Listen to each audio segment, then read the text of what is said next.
Today's episode of Socially Democratic is presented to you by Dunn.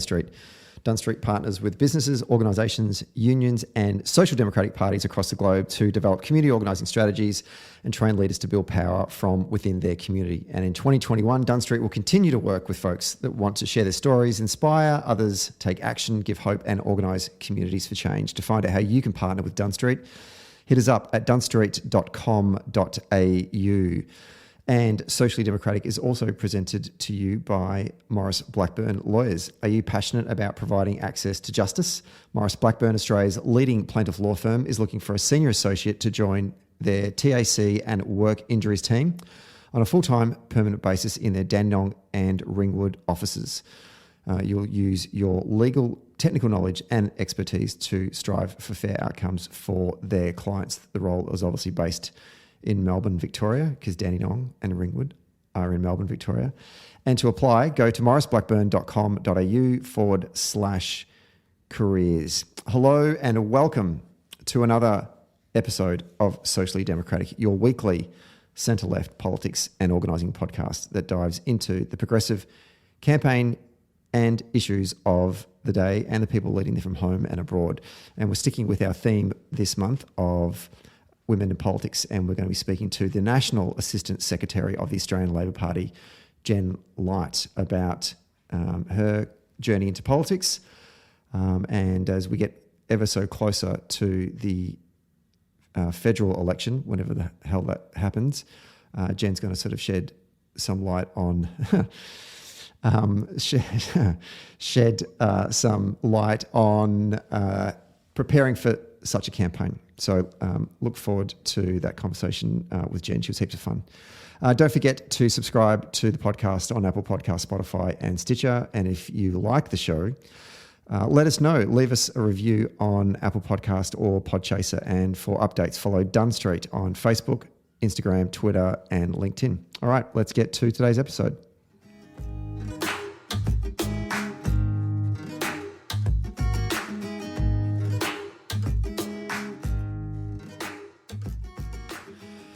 Okay, we are taping this one on a Thursday in lockdown Melbourne, and but it's a glorious day in Melbourne. I'm looking forward to my 3 hours of dedicated exercise to get out there and enjoy the sunshine. But before I do, I am joined on the line from a fellow locked down citizen from Sydney, New South Wales, the National Assistant Secretary of the Australian Labor Party, Jen Light. Welcome to Socially Democratic.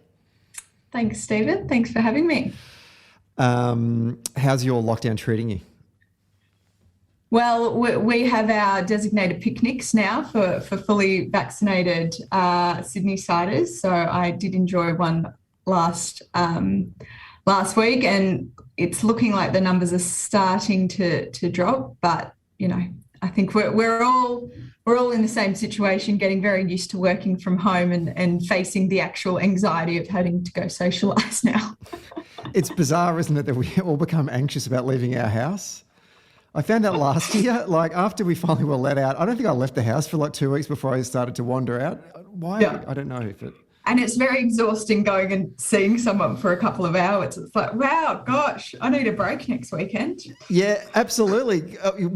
But I think when we did start to venture out, we had like sort of family over for Friday night dinner and someone over for Saturday lunch and then by Sunday night, I said to my partner, I am knackered. I don't want to talk to anyone for about a month. Yeah, strange times we live in. I actually am keen to ask you, before we jump into the main part of the show, what is the perception of what has been going on in Melbourne from outside the state of Victoria this week? It's been a weird week here in Melbourne. Yeah, it's sort of quite surreal, sort of seeing everything that actually is happening in Melbourne. I mean, obviously you guys have been locked down a lot longer, for a longer period, but it's a bit scary. It's sort of a bit surreal what's happening, and then I feel like it's slightly ironic, the fact on top of everything you had an earthquake in the midst of it all, and it's sort of like. It was just a bit sort of you had to go, did that actually happen? But yeah, it is a bit. It's definitely going through a tough time at the moment. As I was making my cereal, as our apartment just started to shudder, and I was going, I knew, for some reason I just knew straight away. I just went, "Oh, you're effing kidding me." I was like, no way. Oh, anyway, and then I live in the city, so just the constant buzz of choppers flying over the top of the buildings for the last 3 days. It's actually strange. I can't hear them now, and I've deliberately stayed off Twitter today because I was getting, it was too real. Yeah. So I don't know what's happening today, but certainly the last 3 days preceding have been just this buzz of choppers, police sirens going off all the time. Every now and then, sort of hearing people chanting. It feels like you're watching a TV drama of New York in the 1980s or something. It's anyway, strange. Yeah, it's a bit surreal. Yeah, that's the word, isn't it? All right. All right, enough about that. Let's talk about some positive things. Now, we're sort of rounding off our month of, I guess the theme of this month's shows on Socially Democratic has been focusing on women in politics and in the different parts of the industry, the media, digital media, public office. We had Terry Butler on last week.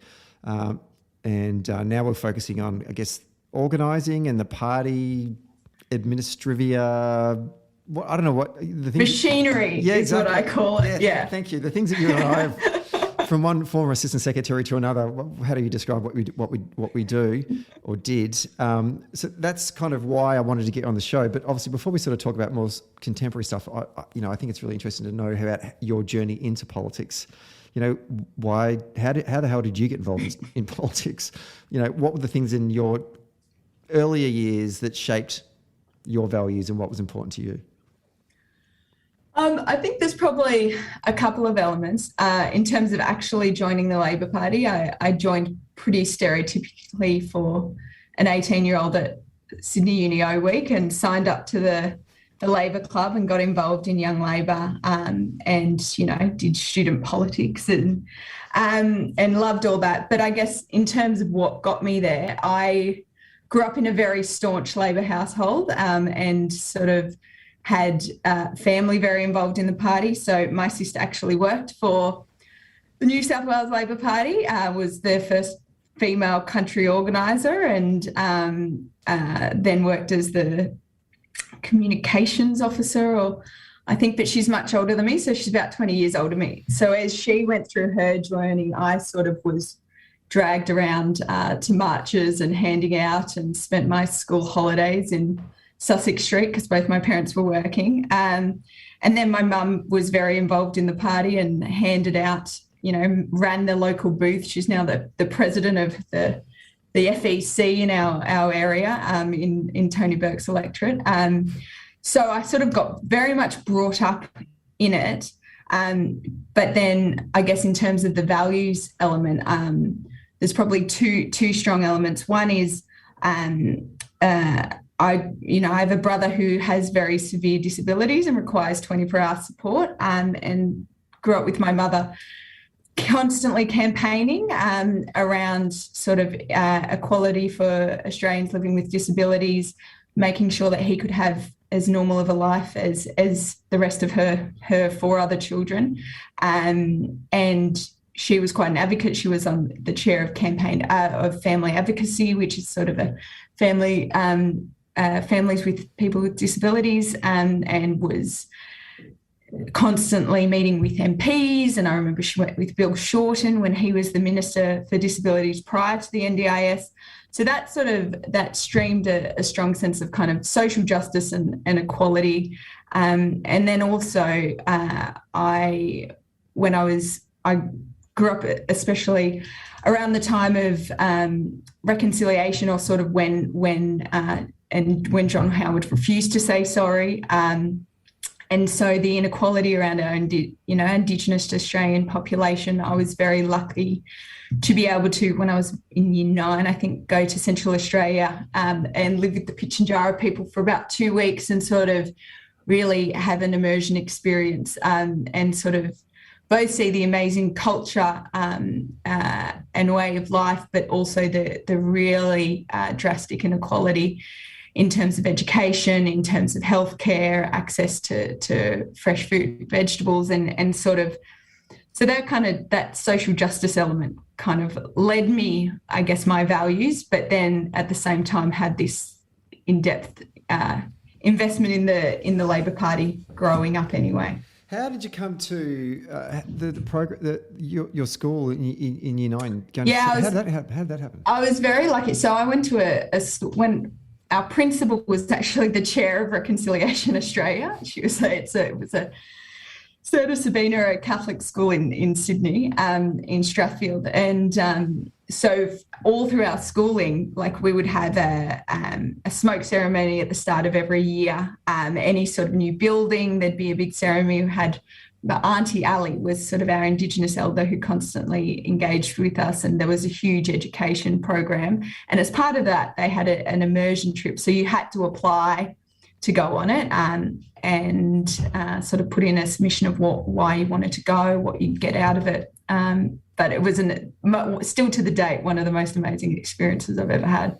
And so why did you want to go? Why did you say that you wanted to attend this? I think it's probably the start, the fact that I had been brought up really understanding, as I said, I have this vivid memory of marching across Anzac Bridge in Sydney, demanding John Howard to say sorry. And this real education of the traumas of our part, of Australia's past and how everything came about. And also, but also we learnt so much about the culture of Australia's Indigenous population.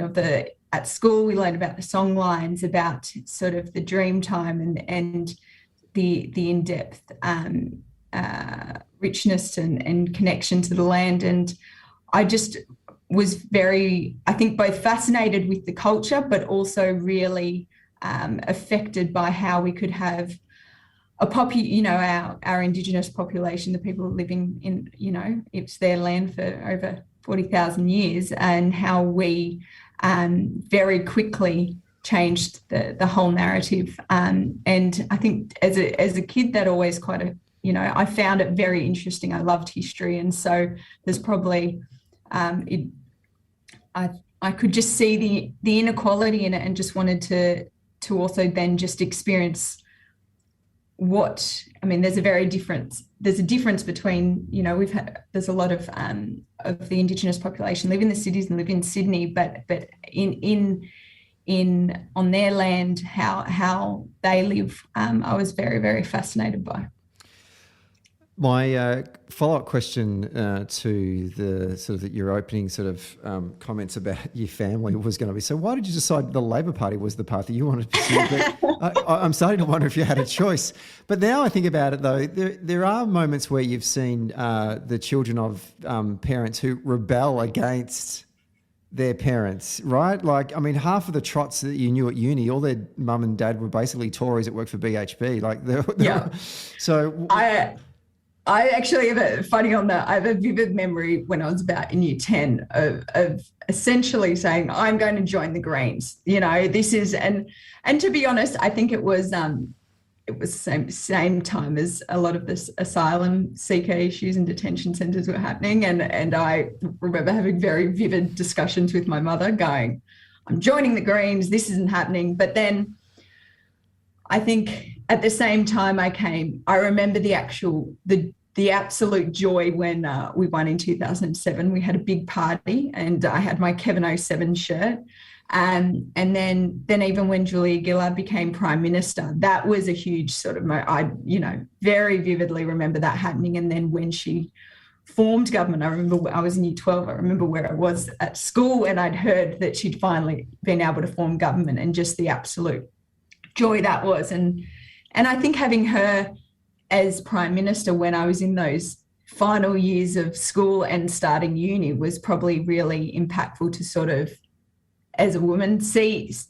I don't think I intentionally noted anything, but I think it made it, I don't know, drew me towards it. Listening to you talk about that, it kind of, I'm obviously a couple of generations older than you, and Paul Keating for me was the Julia Gillard for you, right? Yeah. the reason why I joined the Labor Party was because of Paul Keating. The 1993 election, I was in year 11, I think, or year 12, and I'd gone down to vote with my mum and dad at the Warragul Shire offices, and the front page of the papers that day said that Keating was going to lose. And I just, not a member of the Labor Party, not involved in politics at all, I just literally walked up to a complete stranger and said, "Can I give you a hand?" Because I just thought, I've got to do something. Like I have to do something. Can't let this happen. No, exactly, and end up handing out for the whole day. And so seeing Keating then, win that election that night and then go on and, be in government for another 3 years was very affirming for a young person in politics, right? For you as a young woman, seeing a woman prime minister, just explain to us what does that mean for you and for your generation?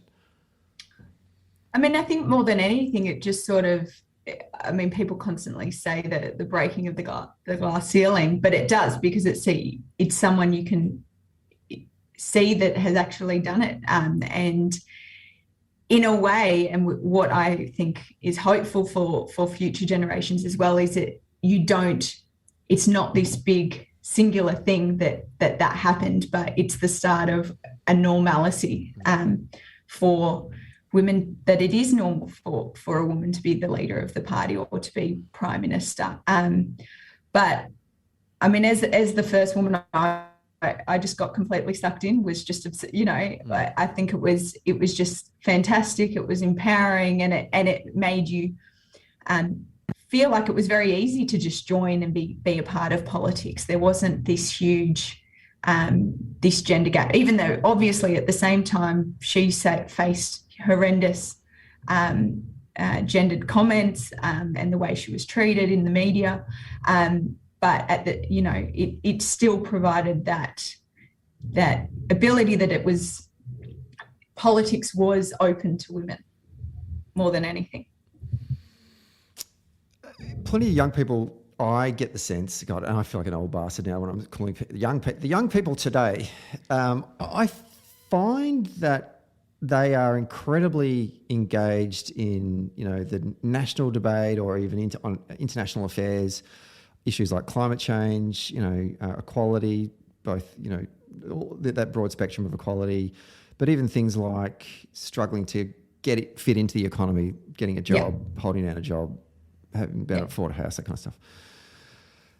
What I don't see, though, is a lot of people then making the connection that government is a process upon which you can create the change that you want to seek, and therefore don't involve themselves in what I call the democratic process, whether they join the Labor Party or the Greens or Liberal Party or to solve those problems. You chose that path. I chose that path when I was younger. Why do you think others aren't choosing that path? I mean, I personally think we have a real failure in our civics education in Australia. Honestly, I think that people, I mean, as I said, I grew up being very engaged in politics, so I didn't really have a choice. My mother ensured that I was educated in it. But the majority of Australians don't, and I think it's becoming less and less common. I mean, in school you learn about, here's the green room and the red room in the parliament. You've got no idea what that means. But more importantly, you don't actually understand that the power, the effect, that you are electing a representative, and that representative represents you, and the ability to influence that. But even more just about our party system, we don't teach. I mean, we have a very clear party system in Australia. I think there should be a opportunity, or it should be sort of within the education system, that people who are in year 11 or 12 are hearing from a representative of each party, or are hearing the difference of ideas, and that it's okay to have these different ideas, and these are the different ideals that each party represents. And seeing that by joining a party, you're actually going to be able to be part of change, and you're pushing a certain agenda. The majority of people just don't even think about it, because they've never been taught to how the system works or and the impacts of parties. It's why we see so many people just vote the way their parents vote, because it's kind of, they don't want to pay attention. They've never been taught. And I think it starts at a much younger age in having a really broad conversation about our political system, and an open conversation, not just sort of, here are how the system works. This is how a piece of legislation goes from here to there, because no one will remember it when they're 12 years old and they're getting taken down to Canberra. But actually going into the in-depth mechanics of our party system. One of the interesting things that came out of our experience of launching the field program in Victoria and creating the Community Action Network was, and going out and just speaking to Labor supporters, and by that I mean people who just historically voted Labor but never been involved in the political process. That when we spoke to those people, and with the goal of recruiting them into the field program, into becoming volunteers, a lot of them said, when we surveyed them at the end of each of the campaigns, we do a sort of big evaluation thing and get it, local chapters of the CAN, everyone, the organisers, sit down with all the volunteers and just ask them about how the whole experience was and what they want to do next, that kind of stuff. The question where we asked is, how did you first get involved and why? A lot of the times people said, well, I didn't know how to get involved. Like no one's ever asked me before.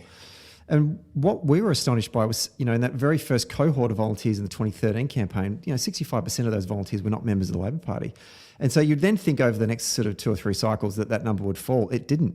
It's held up. The Community Action Network has consistently been outnumbered by non-party members that have, knocked on doors and made calls for a political party that they're not members of, but are super motivated about that shared purpose, about creating change. And a lot of them would say, I just didn't know that you could do this. I just, I didn't know who was doing this. And it was only when I got a phone call from a field organiser, or it was only when I got knocked on the door by a volunteer, or it was only when I signed up at a street stall at my local supermarket that and got a call that I came to these events, and next minute on the door knocking captain for the Bendigo Community Action Network. I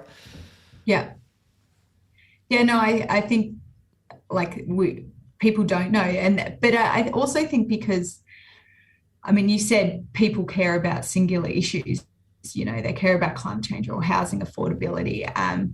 And life is so constant and busy now, and it is about connecting to that issue. What is actually impacting that person, and then having that connection between, well, if I want this to change, I need the government to change, and that, whether it's the Liberal Party or the Labor Party, but this is how, this is for my issue to change, I need a change of government. And there is a real lack of connection between wanting something to change and changing the government, which we constantly sort of see. People go out, and thousands of people around climate change, but there needs to be that greater connection with, this is then how to progress that further.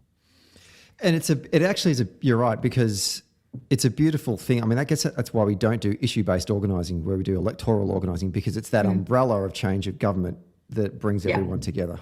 Whereas if you do focus on, and there's nothing wrong with issue-based organising, I think people should do that if they want to create change on a particular issue. But from a party perspective, you can get yourself into a bit of a bind if you just try and campaign on one or two particular. Yeah.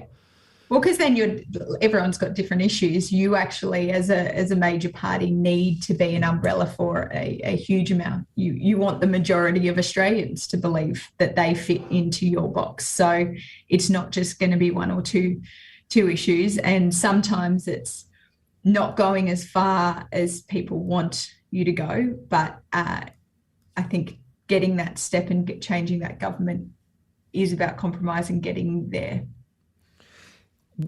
I asked Terry Butler when she was on the show last week, when she first got involved in Labor politics, how she sort of navigated her way through the various doors and corridors that are presented to someone when they first get involved in this beast of an organisation that's been around for such a long time. It is the oldest political party in this country and the oldest social democrat party in the world. So we've got form.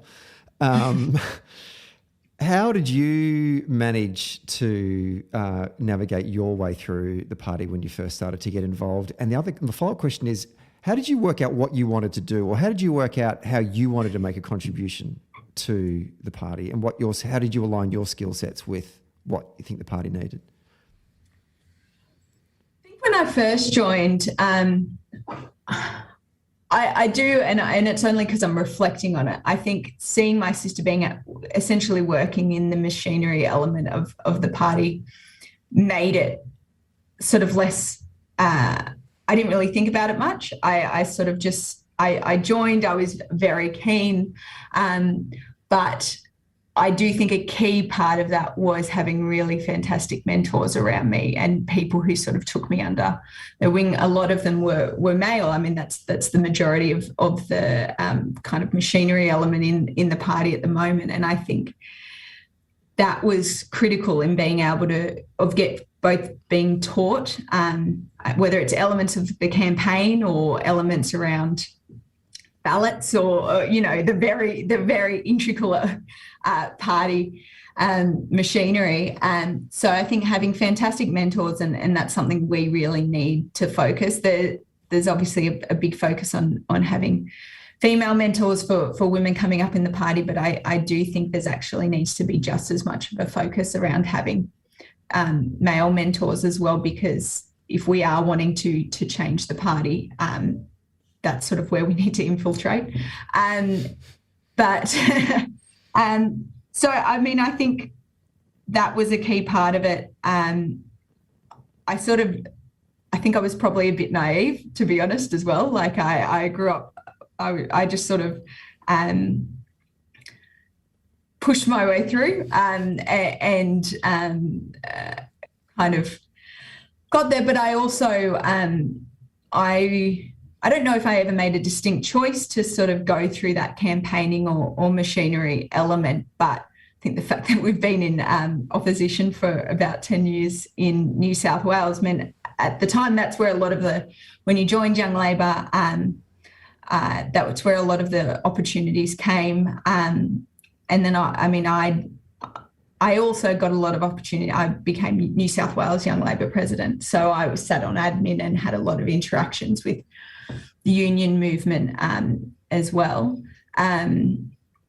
So, yeah, I don't know if there's any clear answer. I mean, I think I was both fortunate to know people who'd gone through it, had great mentors, slightly naive, but at the end of the day, I think I'm probably still an exception, not the rule, and that's sort of something that we need to put a lot more focus into.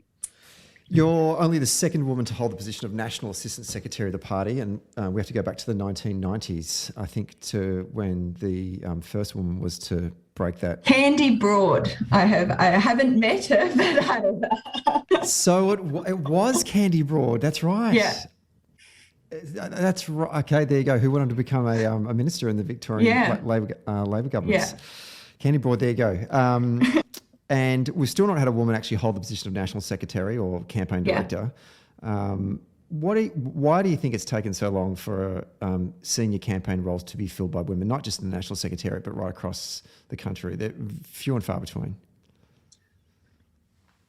I feel like almost going the opposite of what I've just said in sort of how my pathway was through. It is still very hard for women to go through that machinery element. Like it relies on, I think there's two things. One, there's no rule book to the Labor Party, and sort of learning it very early on and the experience and what other people teach you, and sort of the mentorship and relationships are critical. Whether you're a woman or a male, that's critical to getting into that into those positions within the party, and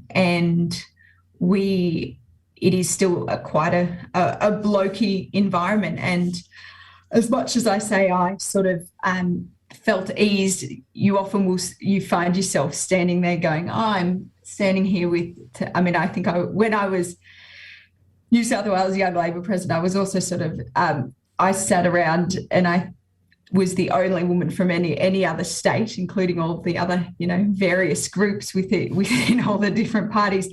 I was pretty much the only woman. And so as you sit there and go, okay, it is still a very male dominated environment. And until we change that, I think we need to change it very early on, because it's hard to come into you just don't come into these positions at a later point. If you haven't been involved in the party and built those relationships and gained all that experience, it's very hard to get in through these positions without that. And so it's that really early investment when people join the party, mentorship, bringing them through, and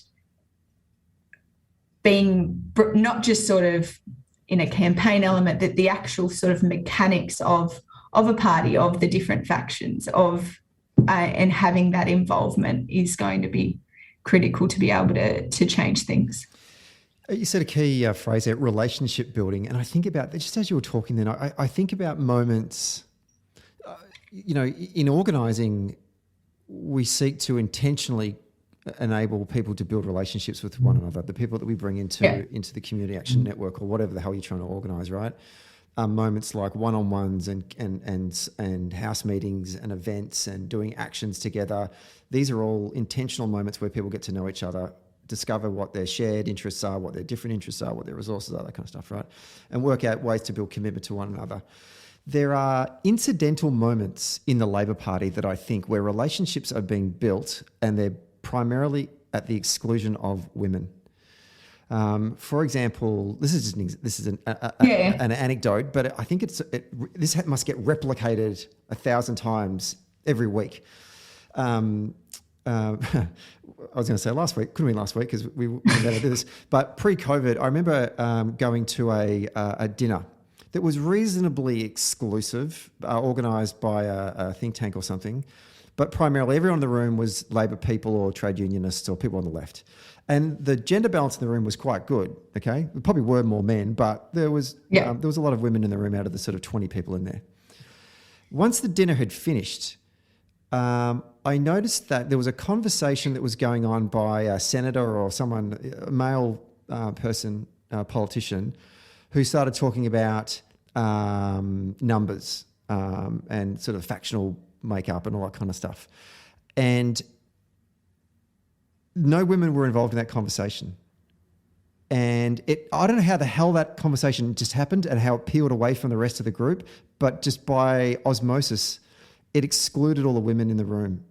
Yeah. And I saw someone get up and walk up and deliberately break into that conversation. A woman broke into that conversation, which kind of threw everyone a little bit. Yeah. And I sort of thought, yes, more of that, and less of that exclusionary conversation and more of the bringing people together. And I wonder if there are intentional ways in which we can force the issue for that to stop happening and actually start to create, diverse moments of interaction amongst genders, amongst, ages, amongst geography, people of colour, the rainbow of what our party should be. No, I think that's exactly right. And I think that's quite a common sort of experience as well, is very, without anyone realising, there's this sort of very serious kind of conversation happening about the mechanics of the Labor Party, and it ends up, you're looking around and it's usually very male dominated because they've all come up through, and it is the only way to break through that is kind of very intentionally having the confidence to sort of get up and go, hey, I'm just going to sit here, or I'm going to be part of this conversation as well, which is a hard thing to do. It's not easy. And so I do think we need to start having that, finding those intentional ways to both alert it sort of when it does happen, but sort of the intentional ways at the start to include women in those conversations, because then it will become more natural to actually be part of that broader conversation. Anyway, and there's sort of no easy answer other than actually sitting there and intentionally going, who's on this, who's in this conversation, and bringing it up. Do we, I mean, the AA rules have shown that it's proven a success in terms of the preselection of candidates for public office for the party. And I note, though, there are, long ways to go. We're not there yet. But when we look at, say, party officials or parliamentary staff, which I would imagine is certainly party officials are mostly dominated by the blokes, parliamentary and staff. Yeah, okay, right. It's been a while since I've walked the halls of power. Certainly was when I was there. Do we need to introduce AA type rules there as well in terms of the way that we employ staff? They do in the States. Yeah. I think it's definitely a conversation we need to have, and how we do it. I mean, there's no easy answer of how to do it, but there's also no easy answer to start to make this change as well. I think there needs to be, whether it's AA, whether it's sort of a element of AA on different elements in the party, which I know is starting. I mean, there's kind of AA requirements on some.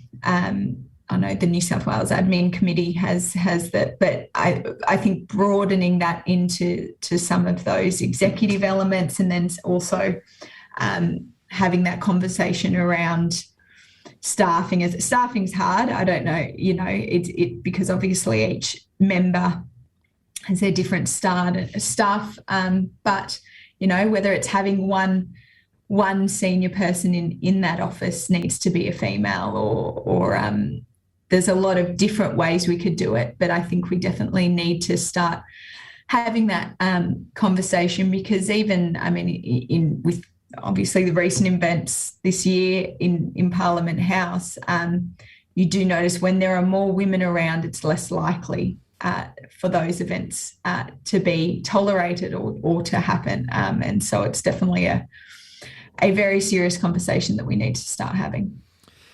Turning to some of the aspects of the work that you do now as the National Assistant Secretary, I want to get your thoughts on field organising to start with, because obviously this is primarily what this show can be about. But we'll go to some other areas as well for the folks at home.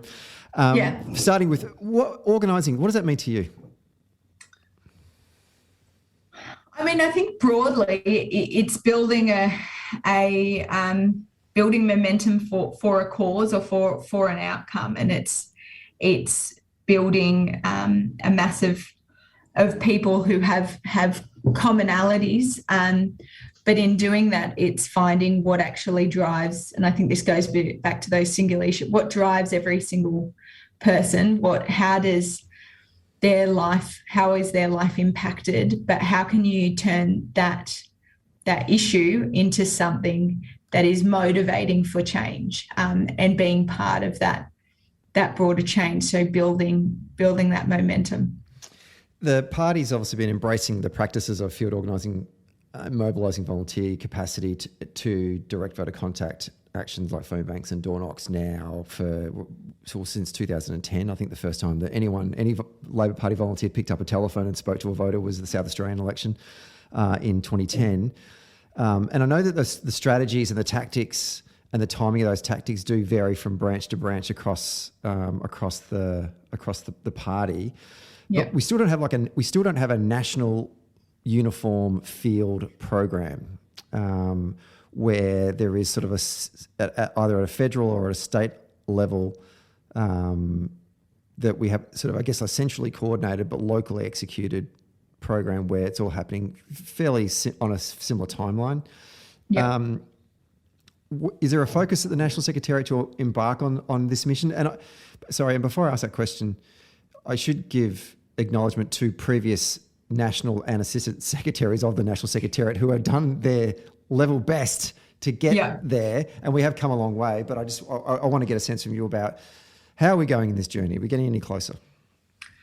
Yeah, I mean, it's not an easy sort of task getting broad coordination and agreement throughout all the different states, but we do have a lot of different success stories within each of the states, and I think while there are a lot of elements that are done differently, there are also a lot doing this that are the same. So, I mean, I think core to this, it it is sort of creating that national coordination and national timeline, but it's about bringing those elements of commonality together, and sort of pretty much demonstrating we are broadly doing a very similar thing. Why don't we put it into something that's a bit coordinated? There's always going to be variations from state to state, but I do think we can work, and sort of we are in the process of working together to bring that and have sort of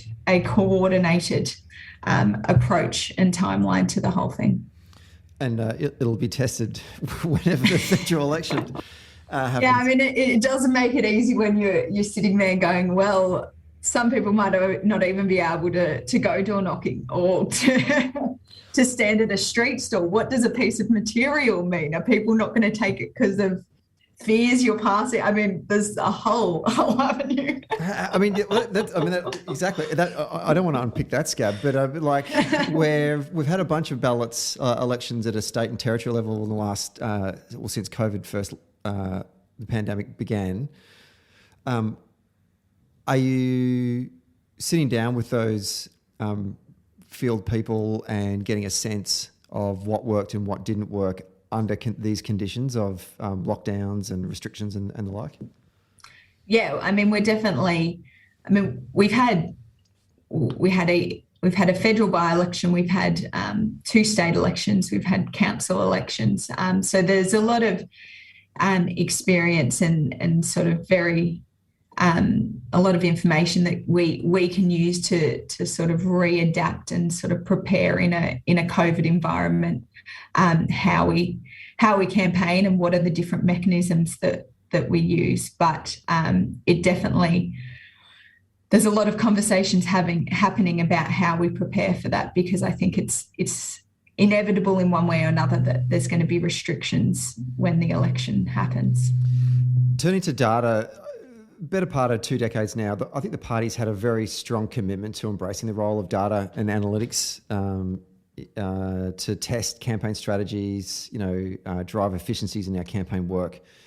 And I think back to sort of like the experiments we ran in like that 2013, 2014 cycle that confirmed that, persuasion conversations between a volunteer and a voter was more impactful than a mail piece, or it was data analytics that identified the more effective ways in which we can build our volunteer capacity. So, we've become very much more reliant on data and how it can shape the way that we campaign.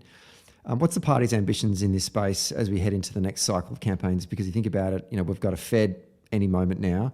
South Australia, Victoria go next year, New South Wales early the year after. So the next 17 months, we've got some pretty big campaigns. Are you guys gearing up to, test new stuff? I know you don't want to give away any trade secrets, but I just want to get, particularly for our opponents, but I just want to get a sense of where's the party focusing on in this area?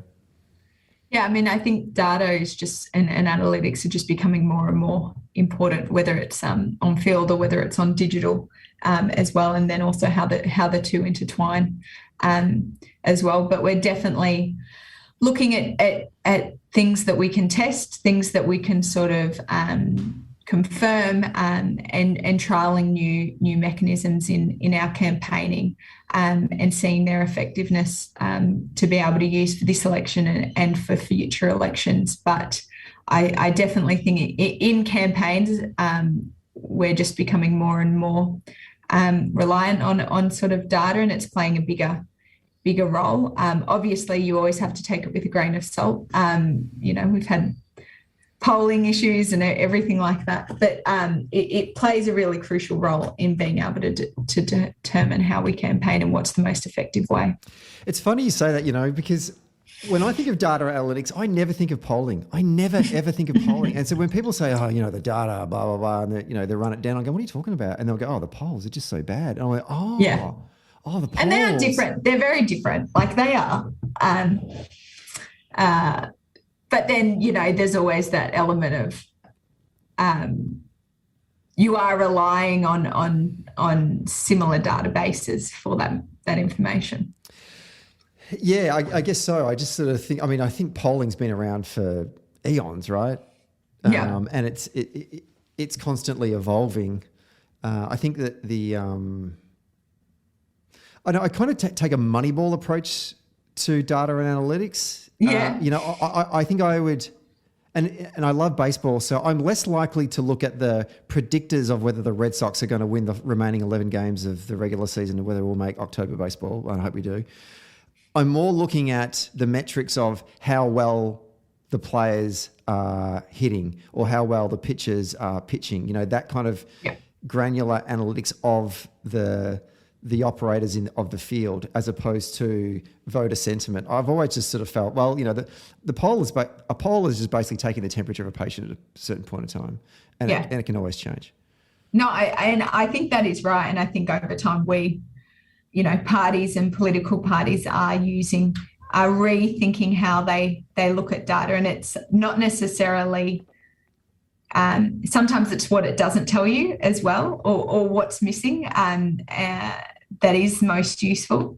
But it's not relying on it of who's going to win the election, but more what is the sentiment out there. Well, I remember a moment in I won't say what campaign it was, but I was on the sort of the morning strategy committee meeting, right? And we're in the last 2 weeks of the campaign, and one particular, or maybe it was even later than that, it might have been the last week, and a poll came in on a particular seat and it wasn't great. And they were, everyone was rolling their eyes. Oh, this is terrible, blah, blah, blah. And I said, what are you going to do about it? Like literally 3 days. 2 weeks out, there's not much you can do. Yeah, what are you going to do about it? Why are you getting upset about it? Like, it is what it is. Like, it's just like, why don't we just look after the things that we can control as opposed to the things we can't control? Yeah. We can get a little bit obsessed about it. And I think journalists...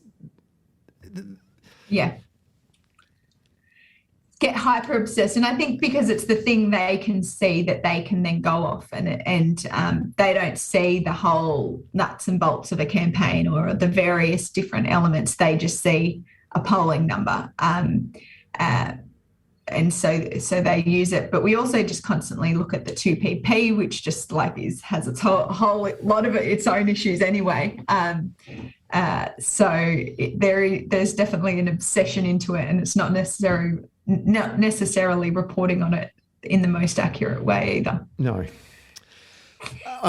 We could go on and on about getting shit off the liver about polling, but let's move on. So we are coming to the end of a current federal election cycle, and technically the Prime Minister, if he could get off his holidays, couldn't go visit the Governor General at any moment. How do you plan for a campaign that isn't a fixed term? Because I feel like that we're now having more and more state elections that are based on fixed terms, which I personally think they're great, and I think that we should have that for all of our elections. Have it my way. I'd like to have a federal election every 4 years, and then all the states go on the opposite 4 years. So every 2 years, every state poll goes, and then the next 2 years later is the next federal election, the next year, so on and so forth. That would be my dream scenario, but anyway, that's not really that relevant to what we're talking about. How do you plan in a scenario where you don't know the date?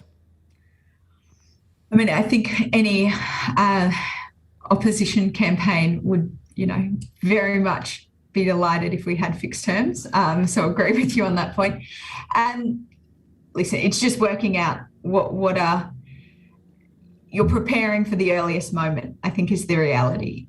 We don't really have control when it's going to be called. At the moment, it could be called any day till May. So it's making sure that we're prepared and we're sort of sustainably working to be able to go if he calls it this year, but also be able to have that longevity over to next year.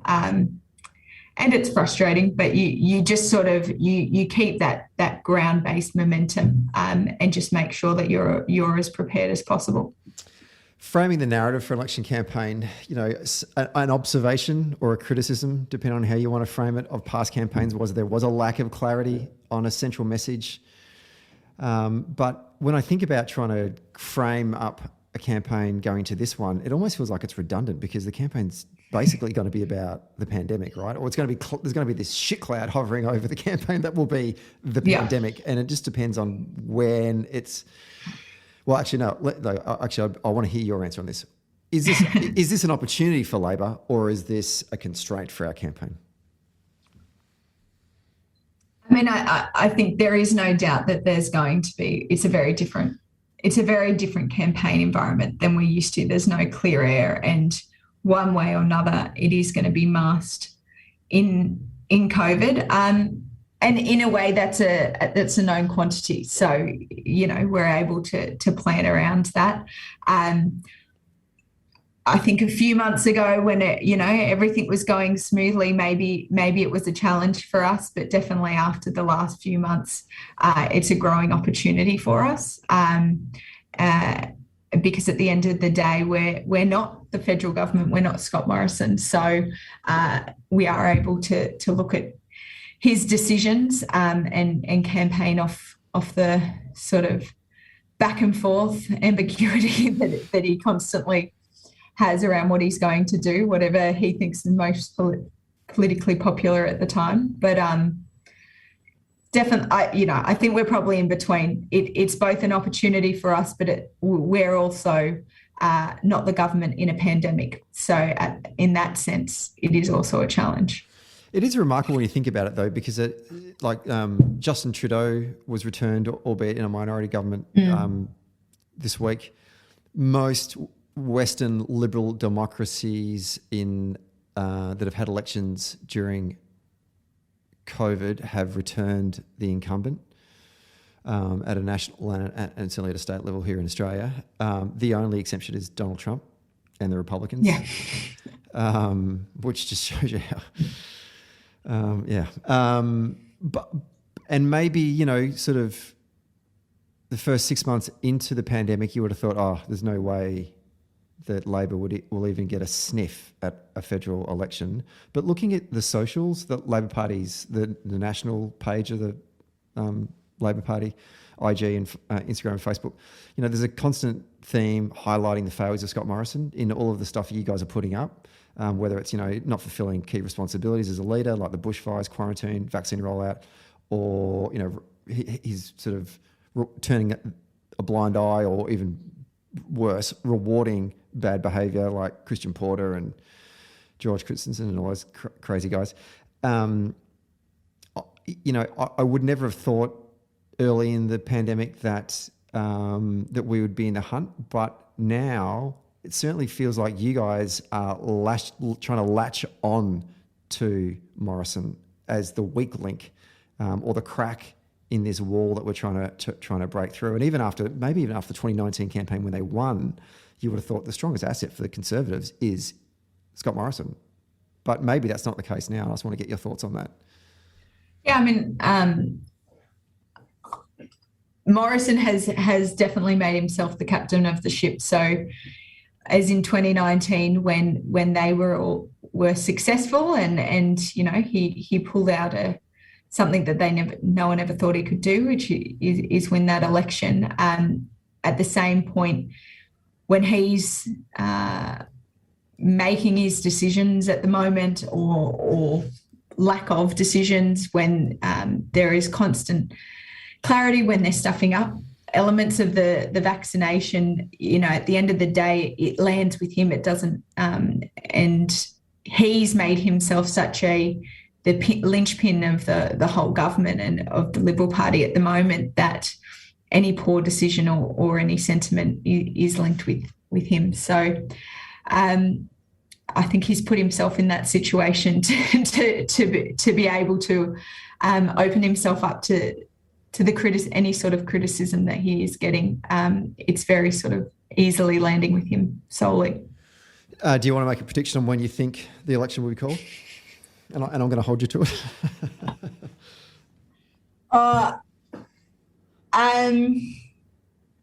Listen, we could go anytime, as we said.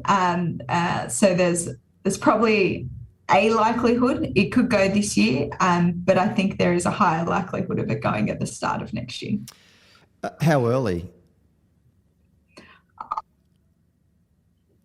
February, March, I'd say. I don't think it'd go earlier than that. It's interesting because next year, South Australian elections in March, mid-March. March, yeah. So it's going to be interesting with the South Australian election. So whether it's Yeah. I'd say if it is March, it'd be at the end of February, very early March. If you factor in at what stage the country will be in dealing with the pandemic, hopefully the tail end of the pandemic, if the country reaches 80% double dose by, when's that supposed to happen? Like late November, early December? Yeah. So if you reach 80% then, well, by the National Cabinet's national plan is that we're all supposed to open up. But in doing so, that means states that haven't really had outbreaks like we have had in New South Wales and in Victoria and the ACT, so states like Queensland, South Australia, Tasmania, WA, those states may be reluctant to open up, but apparently, there are these premiers have made an agreement at the national cabinet level. So if they do that, then and we don't wish this upon anyone, but what the modelling is telling us is that is going to increase, COVID patients and put stress on the health care system in those states. And I'm thinking about Queensland, where government really has won or lost at this point in time. Yeah. What kind of backlash will happen to the federal government, because it's their policy for us to open up. And really, I mean, we had Terry Butler on last week, and she was talking about how, particularly outside of metropolitan Brisbane, a lot of the state has kind of been inoculated from the experiences that, certainly you guys are having in Sydney and we're having here in Melbourne. For that to happen, all of a sudden realise that people are getting COVID and people unfortunately will die. So that experience sort of plays out over the Christmas period into January, February. You're Scott Morrison, and all of a sudden, your core state, how good is Queensland? Not that great when there's COVID cases going through the roof. Do you call a poll then? Because he's in a bit of a position where he could get a backlash. I just wonder, if you're Scott Morrison, when do you go? It's no matter what, between now and sort of May, it's going to be a balancing act. You're going to win, it's never going to be perfect, because we also don't know what's going to happen. Only time will tell once we do start to open up with a certain level of vaccination rate, even, within, whether it's within New South Wales or within Victoria. We don't know the modelling predicts that there will be a peak in cases and hospitalisations till it sort of stabilises. And there are states that just are living, WA is just living a normal life. Like everything is normal. So why would they want COVID? You're opening up a system, you're opening up your health system to cases of COVID. So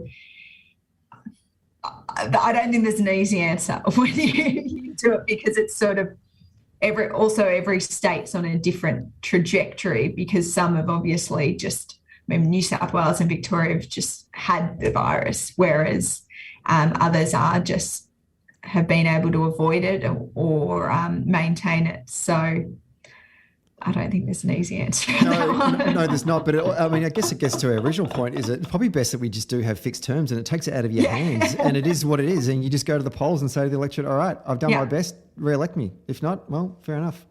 Yeah. No, I'm a big supporter of fixed terms. Much easier in planning a campaign. I think it actually requires a change in the Constitution, which it does. Is notoriously difficult to get up. So unfortunately, I don't think it's ever happened. In fact, I think Hawke tried it. I'm not sure, because it's not. So you'd have to, because I know you'd have to win government and then take it to a referendum. Anyway,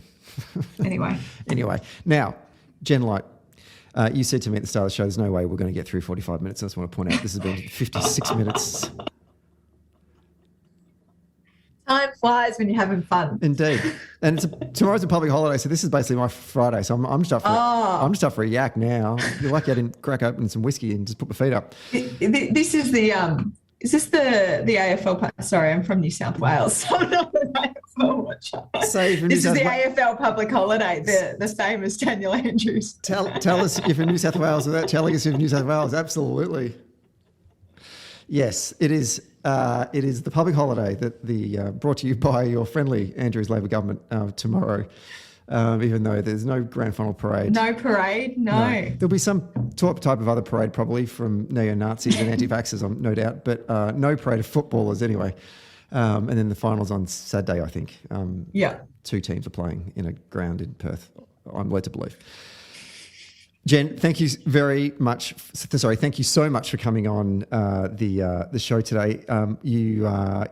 If this was a game of NFL, you're in the red zone. You're trying to score touchdowns right now, so you're incredibly busy because I know you've got an election coming up, and we do appreciate you taking time out of your schedule to come on the show and have a chat to us. Thank you for having me. We wish you the absolute best of luck for the upcoming campaign, and you and the team get Elbow and everyone else over the line. Just hoping.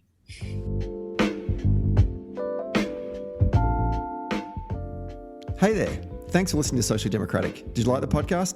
Hit the follow or subscribe button and be sure to leave a review on Apple Podcasts or Podchaser. And to get all the latest updates on Socially Democratic, follow Dunn Street on Facebook, Instagram, Twitter and LinkedIn. And we'll see you next Friday.